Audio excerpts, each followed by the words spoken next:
Correspondent Chandrasekhar sir గారికి, అలాగే secretary మన సుదర్శన్ చౌదరి గారికి, అలాగే మన ప్రభుత్వ నర్సింగ్ కళాశాల principal madam Lalitha Kumari madam గారికి, అలాగే మన Srinivasa college of nursing principal Sunitha madam గారికి, మన మెడికల్ కళాశాల pathology department assistant professor and senior faculty of Kasturi college of physiotherapy pathology doctor Chaitanya sir గారికి, అలాగే మన సోషియాలజీ సార్ రంగారావు సార్ గారికి, అలాగే మన అసోసియేట్ ప్రొఫెసర్ మన ప్రవీణ్ సార్ గారికి అందరికీ హృదయపూర్వక ధన్యవాదాలు. మిగతా ఫ్యాకల్టీ అందరికీ కూడా హృదయపూర్వక ధన్యవాదాలు ఈ కార్యక్రమానికి నన్ను కూడా ఒక అతిథిగా పిలిచినందుకు. అండ్ ఈ కస్తూరి కాలేజ్ ఆఫ్ ఫిజియోథెరపీ అనే ఫ్యామిలీలో నేను ఒక కుటుంబ సభ్యుడిగా లాస్ట్ 13 years నుంచి ఇక్కడ వర్క్ చేయడం, ఈ ఫ్యామిలీలో ఒక సభ్యుడిగా కొనసాగడం నేను చేసుకున్న పూర్వజన్మ సుకృతంగా భావిస్తున్నాను. ఒక ఫ్యాకల్టీగా నేను మెడికల్ కాలేజీలో నేను పనిచేస్తున్న నాకు చాలా సాటిస్ఫాక్షన్ ఇచ్చే కాలేజెస్ చాలా తక్కువ ఉంటాయి. బయట చాలా కాలేజెస్లో పనిచేస్తున్నాను. నేను సుమారు ఒక more than 20+ కాలేజెస్లో నేను guest faculty as a microbiology చెప్తూ ఉంటాను. బట్ ఇక్కడ ఉన్న డిసిప్లైన్ చాలా తక్కువ కాలేజెస్లో నేను చూశాను. One of the best discipline and punctual college. ప్రతి పీరియడ్ జరుగుతుంది, ప్రతి ఫ్యాకల్టీ ప్రతి పీరియడ్కి వస్తాడు. డిగ్నిఫైడ్ డ్రెస్ ఉంటుంది. మీకు ఒక కాలేజ్ డ్రెస్ అంటే ఒక చాలా బాగుంటుంది అనమాట. ఒక ఫీలే చాలా బాగుంటుంది. So first time Srinivasa college of nursing start చేశారు. అది ఎలా ఉంటుంది అని కుతూహలం ఉంది నాకు. సో అది కూడా చూస్తే చాలా ఎక్స్ట్రాడినరీగా మెయింటైన్ చేస్తున్నారు. చాలా మంచి ఫ్యాకల్టీని పెట్టినట్టున్నారు మన చంద్రశేఖర్ సార్, సుదర్శన్ సార్. చాలా బాగా అంటే పిల్లలు కూడా 25 members girls, 25 members boys. Like physiotherapy లాగా వాళ్ళు కూడా చదువుకోవడం. నిజంగా అబ్బాయిలో మీకు ఒక మంచి వరం ఇది. అబ్బాయి చదువుకోవడానికి అనంతపురంలో ఏ కాలేజీ లేదు, నర్సింగ్ కాలేజ్. సో అలాంటి అవకాశాన్ని మీకు ఇక్కడ ఇచ్చినందుకు ముందుగా మీరు అడ్మినిస్ట్రేటర్స్ అందరికీ కూడా హృదయపూర్వక ధన్యవాదాలు ఒకసారి కరసాల ధ్వనులతో తెలియజేయాలి. ఎందుకంటే సో ఏ కాలేజీలో కూడా మీకు అబ్బాయిలకి చదువుకునే అవకాశం లేదు. సో అబ్బాయిలకు చదువుకునే అవకాశం కల్పించి ఒక సుమారు 25 మందికి ఇక్కడ చదువుకునే అవకాశం కల్పించారు. సో ఒక ప్రొఫెషనల్ నర్సింగ్ కాలేజ్ లాగా ఫస్ట్ బ్యాచ్ నుంచే తయారవుతుంది. సో ముఖ్యంగా ఈరోజు ఇంకొక కొత్త అంశం, నేను లాస్ట్ 15 years నుంచి ఈ స్టేజ్ని పంచుకొని, ఈ డ్యాన్స్ని పంచుకొని నేను చాలాసార్లు స్పీచ్లు ఇచ్చిన. ఈరోజు నేను కొత్తగా గమనించిన విషయాలు వైట్ కోట్ సెరమనీ. ఇక్కడ ఫ్యాకల్టీగా పనిచేస్తున్న చాలామంది నా స్టూడెంట్స్ వాళ్ళెవరికి దొరకని అవకాశం మీకు దొరికింది. వైట్ కోట్ సెరమనీని first time Kasturi college of physiotherapy conduct చేస్తుంది. అండ్ యాజ్ యూజువల్ నర్సింగ్ కాలేజ్లో ఖచ్చితంగా జరగాల్సిన ఫంక్షన్ క్యాపింగ్ సెరమనీ. అది జరుగుతుంటుంది ప్రతి ఇయర్ ప్రతి కాలేజీలో. బట్ వైట్ కోట్ సెరమనీ అనేది మీ 2024 బ్యాచ్తోనే స్టార్ట్ చేయడం మీ అదృష్టం. నిజంగా ఇలాంటి ఒక మంచి డెసిషన్ తీసుకున్నందుకు ప్రిన్సిపల్ డాక్టర్ ప్రహ్లాద్ సార్ గారికి హృదయపూర్వక కృతజ్ఞతలు తెలియజేస్తున్నా. సో మీకు ఆ ఓత్ గురించి అంతా కూడా మన డాక్టర్ చైతన్య సార్ గారు చెప్తారు. సో మరి ముందుగా ఈ ప్రొఫెషన్కి మీరు వచ్చినందుకు మీకున్న లక్ష్యాలు ఏంటి, అసలు మీరు ఎందుకు ఈ కోర్సుకు వచ్చారు, ఈ కోర్సు పూర్తి చేసిన తర్వాత మీ అంతిమ లక్ష్యం ఏంటి, ఎలా మీరు సెటిల్ అవుదాం అనుకుంటున్నారనే దాని మీద ఒక ఫుల్ క్లారిటీ ఉండాలి మీకు. సో నాన్నగారు చాలా కష్టాలు పడే, అమ్మగారు చాలా కష్టాలు పడి మిమ్మల్ని పంపించుంటారు. సో చాలా డబ్బు నుండి పంపించే వాళ్ళు ఒక 10% ఫ్యామిలీస్ ఉంటాయి. అండ్ రిమైనింగ్ మనకి 40%, రిమైనింగ్ 80%, 90% ఫ్యామిలీస్ అన్ని మిడిల్ గ్రూప్ ఫ్యామిలీస్ ఉంటాయి. సో వాళ్ళు చాలా కష్టపడి వాళ్ళకి డబ్బు లేకపోయినా సరే మనకు పంపించింది ఎందుకు అంటే, ఫ్యూచర్లో మా అబ్బాయిని ఒక మంచి నర్స్ గాను, లేకపోతే మంచి ఫిజియోథెరపీ డాక్టర్ గాను, ఓ ప్రభుత్వ సంస్థల్లో మంచి ఉద్యోగస్తుడు గాను, లేకపోతే ఒక మంచి కార్పొరేట్ సంస్థల్లో అత్యధిక జీతానికి పనిచేయాలనే ఉద్దేశం మాత్రమే ఎక్కువ మందికి ఉంటుంది. సో కాబట్టి ఆ లక్ష్యం, తల్లిదండ్రుల యొక్క లక్ష్యం ఎందుకు పంపించారు మీరు అనేది మీరు తెలుసుకోండి.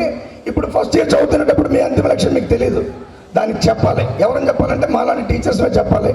సో ఫస్ట్ ఇయర్ ఎనాటమీ సబ్జెక్ట్ని మొదలుకొని లాస్ట్ ఇయర్ మీరు చదువుకునే సబ్జెక్ట్ వరకు ప్రతి ఒక్క ఫ్యాకల్టీ కూడా ఆ ఫ్యాకల్టీ మీ యొక్క అంత్య లక్ష్యం ఏంటనే ప్రతిరోజు క్లాసుల్లో మీకు కనుక దిశానిర్దేశం చేస్తూ, ఈ కోర్స్ అయిన తర్వాత, ఈ బ్యాచులర్ డిగ్రీ కోర్స్ అయిన తర్వాత ఏదో బీబీటీకి కానీ నర్సింగ్ కానీ ఇంకా ఫ్యూచర్లో ఉన్న ఎక్స్పోజర్ ఏంటి, ఇప్పుడే మన మేడం ప్రిన్సిపల్ మేడం చెప్పారు, మన Srinivasa nursing college principal madam, ఇంకా వేరే పాత్స్ ఏమేమి ఉన్నాయి, దారులు మీకు ఏమేమి ఉన్నాయని చెప్పారు.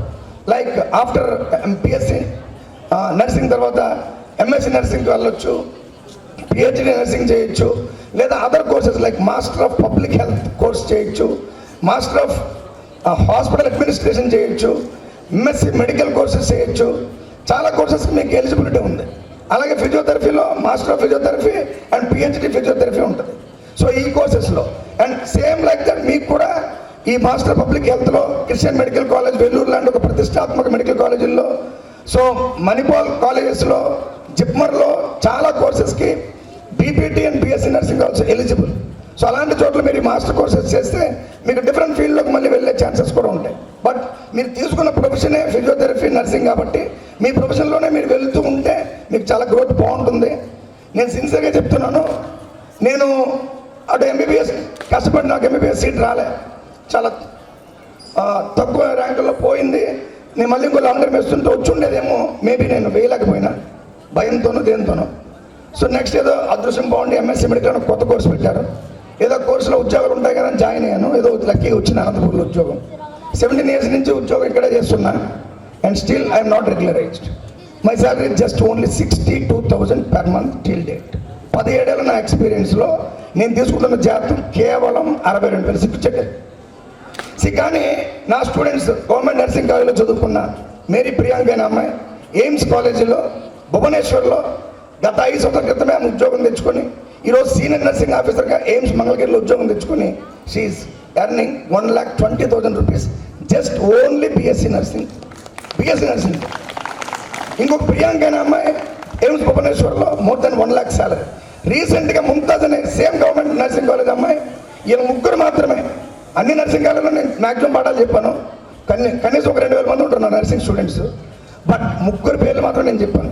వీళ్ళ ముగ్గురికి మాత్రమే ఇంతవరకు ఎయిమ్స్ లాంటి అత్యున్నత సంస్థల్లో ఒక నర్సింగ్ ఆఫీసర్గా, ఇక్కడ స్టాఫ్ నర్స్ అని పిలుస్తారు కానీ అక్కడ నర్సింగ్ ఆఫీసర్ అని పిలుస్తారు. ఇండియన్ నర్సింగ్ కౌన్సిల్ నర్సింగ్ ఆఫీసర్గా మార్చమని ఎప్పుడో ఇచ్చింది, కానీ మన గవర్నమెంట్స్ ఎవ్వరూ కూడా ఆ క్యాడర్ని మార్చరు. రీసెంట్గా డిప్లొమా ఫార్మసీ కోర్స్ చేస్తే వాళ్ళని ఫార్మసీ ఆఫీసర్ అని డిజిగ్నేషన్ ఇచ్చారు. కానీ బీఎస్సీ నర్సింగ్ చేస్తున్నా, ఫిజియోథెరపీ చేస్తున్నా వీళ్ళకి మాత్రం ఫిజియోథెరపీ ఆఫీసర్ను, ఒక ఎంబీబీఎస్ చేసిన వాళ్ళకి మెడికల్ ఆఫీసర్ని ఎలాగిస్తారో అలా బీఎస్సీ నర్సింగ్ చేసిన ఆమెకి నర్సింగ్ ఆఫీసర్ను, బీపీటీ చేసిన వాళ్ళకి ఫిజియోథెరపీ ఆఫీసర్ను క్యాడర్స్ ఇవ్వట్లేదు. బట్ ఎయిమ్స్, జిప్మర్ ఇలాంటి చోట్లకి మీరు పోతే ఆ క్యాడర్లో ఉంటాయి అన్నీ. సో అలాంటి బావిలో కప్పల్లా ఎక్కడో ప్రైవేట్ హాస్పిటల్స్లో, ఏదో ఆదిరెడ్డి హాస్పిటల్లో మన ఆదిరెడ్డి సార్ దగ్గరికి వెళ్తే 10,000 ఇస్తాడు జీతం. ఆ పరదేశీ హాస్పిటల్లో పనిచేస్తే, ఆ డయాగ్నోస్టిక్ సెంటర్లో పనిచేస్తే 10,000 ఇస్తాడు. ఆ నాయుడు సార్ హాస్పిటల్కి వెళ్తే 10,000 ఇస్తాడు. అలాంటివి కాకుండా దయచేసి కొంచెం బాగా థింక్ బిగ్, చాలా ఎక్కువగా ఆలోచించండి.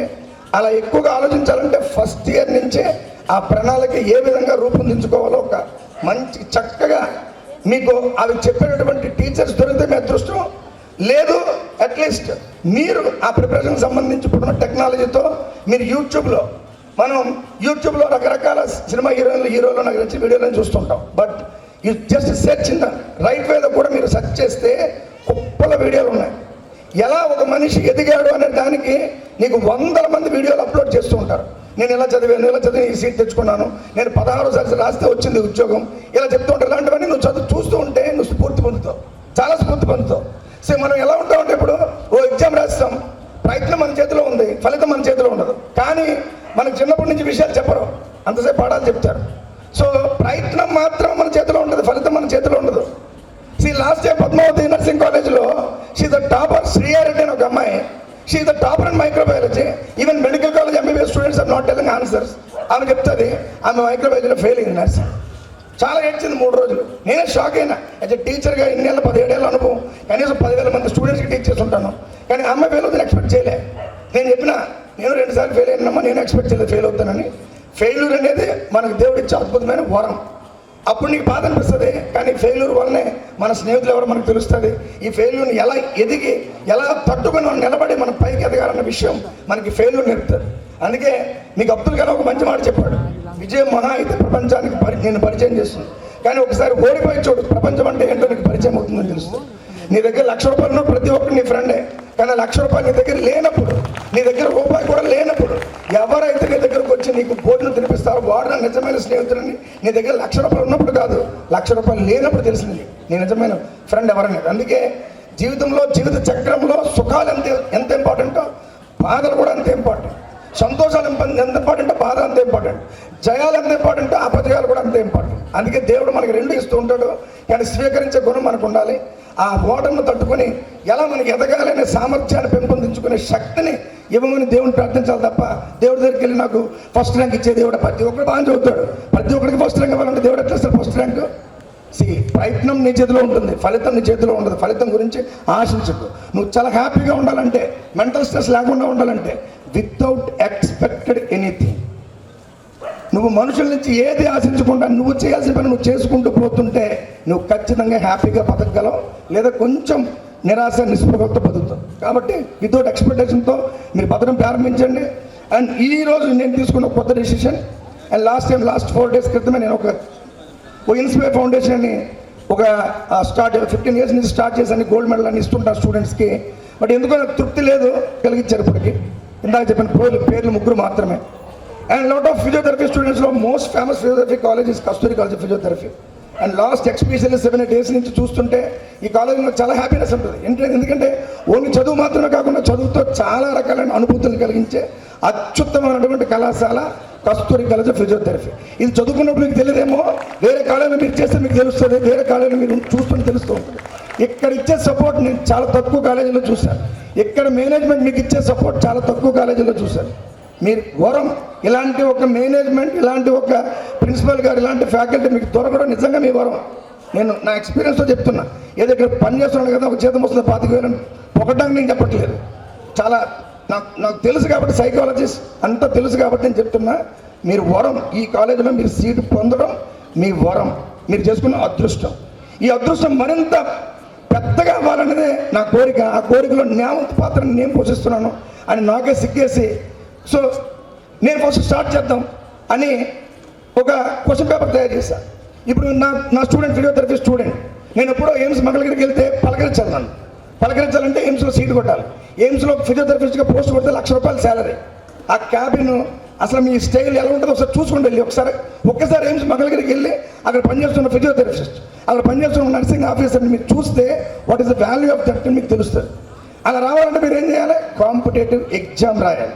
కాంపిటేటివ్ ఎగ్జామ్ ఎంతమంది రాస్తారు? 100 పోస్టులు ఉంటే 10,000 మంది రాస్తారు. 100 పోస్టులు ఉంటే అట్లీస్ట్ 5,000 మంది రాస్తారు. మరి 5,000 మందిలో మనం 100 మందిలో కొట్టాలంటే ఏం చేయాలి? సబ్జెక్ట్ని కేవలం పాస్ మార్కుల కోసం చదువుతున్నట్టుగా చదవకూడదు. టెక్స్ట్ బుక్ చదవాలి, దానికి సంబంధించిన ప్రిపరేషన్ స్టార్ట్ చేయాలి.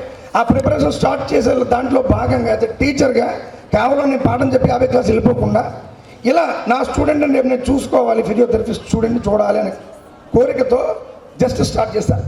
ఆ స్టార్టింగ్కి అంకురార్పణగా ఫస్ట్ వచ్చే పేపర్ని ఇక్కడే స్టార్ట్ చేద్దామని కస్తూరి కాలేజీకి వచ్చి అది స్టార్ట్ చేసింది. ఆ పేపర్ను తయారు చేయడానికి ఒక 5-6 days టైం పట్టింది. మిమ్మల్ని తికమక పెట్టి ఎయిమ్స్ స్టైల్లో మోడల్లో ఆ పేపర్స్ అన్నీ చూసి, వాళ్ళు ఇచ్చిన పేపర్ ఎలా క్వశ్చన్లు ఇవ్వకుండా నా స్టైల్లో నేను దాన్ని మార్చి ఎలా క్రియేటివ్గా ఇవ్వగలను. ఒక మైక్రోబయాలజిస్ట్ ఎవరైనా వేరే వాళ్ళు చూస్తే ఎంత బాగా ఇచ్చో పేపర్ అని మెచ్చుకోవాలి. సేమ్ పెట్టి ఏదైనా గైడ్లో ఉందా లేదా చెక్ చేసుకుంటే ఎక్కడ కనిపించకూడదు. అది మన జ్ఞానం, అది మన స్టైల్ అని తెలుస్తుంది అనే ఉద్దేశంతో ప్యాషన్తో తయారు చేసి తీసుకుని ఇక్కడ పెడితే చక్కగా సెకండ్ ఇయర్ పిల్లలు రాశారు, ఇంకా రిజల్ట్ కరెక్ట్ చేయలేదు. మేబీ ఈరోజు పేపర్లు తీసుకుని కరెక్ట్ చేసి రేపు వాళ్ళకి మెడల్స్ ఇవ్వడానికి స్టార్ట్ చేస్తాను.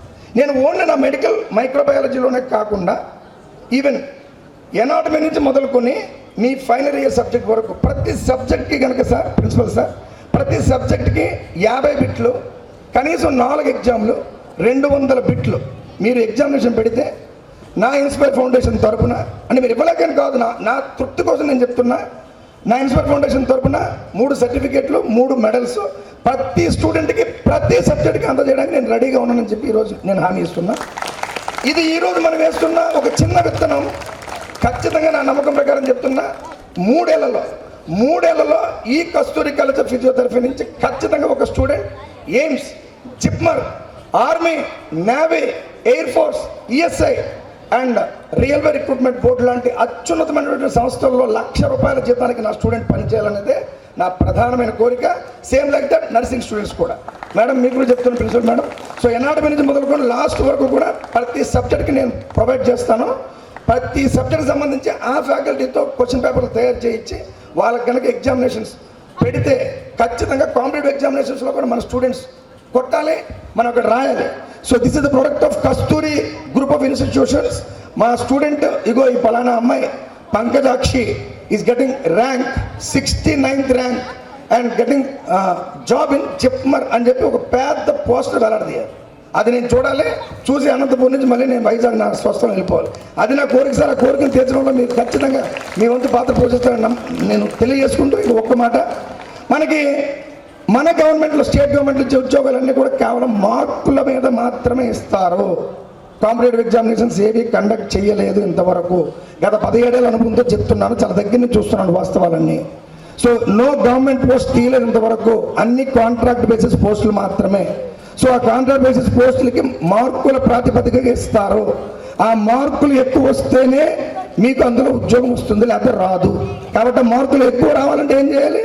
మన డాక్టర్ వైఎస్ఆర్ హెల్త్ యూనివర్సిటీ ఏ విధంగా ఎగ్జామినేషన్స్ కండక్ట్ చేస్తుందో అలాంటి మోడల్లోనే మనం examinations first internal, second internal and third internal, pre final, ఇంకా మనం వీలైతే ప్రీ ఫైనల్ 1 and 2 అలా పెట్టి కనీసం 5 ఎగ్జామినేషన్లు పెట్టి ఆ 5 ఎగ్జామినేషన్లో మనం బాగా ట్రైన్ చేస్తే ఖచ్చితంగా ఎక్కువ మార్కులు మన పిల్లలకే వచ్చి ఎక్కువ ఉద్యోగం కూడా మన పిల్లలకే వచ్చేలాంటి ఛాన్స్ దొరుకుతుంది. కాబట్టి సో ఎక్కువ మార్కుల మీద అండ్ కాంపిటేటివ్ ఎగ్జామినేషన్స్ మీద రెండింటి మీద ఫోకస్ చేస్తూ మన మన మన యొక్క విద్యా బోధనని కొనసాగిద్దామని అందరికీ ఒకసారి తెలియజేసుకుంటూ, అండ్ నా విధిగా నేను చేయాల్సిన పనిని మరింత ఎనర్జెటిక్గా, మరింత మంచిగా, మరింత ఎక్కువగా, మరింత నెమ్మదిగా, మరింత అర్థమయ్యేలాగా పాఠాలు చెప్తానని ఇంకొకసారి ప్రామిస్ చేస్తూ, నాకు గత 12-13 సంవత్సరాలుగా ఈ కళాశాలతో అనుబంధం పంచుకునేలాగా ఒక ఫ్యామిలీ మెంబర్ లాగా ఒక మైక్రోబయాలజీ పాఠాలు చెప్పుకునే అవకాశాన్ని కలిగించినటువంటి ముఖ్యంగా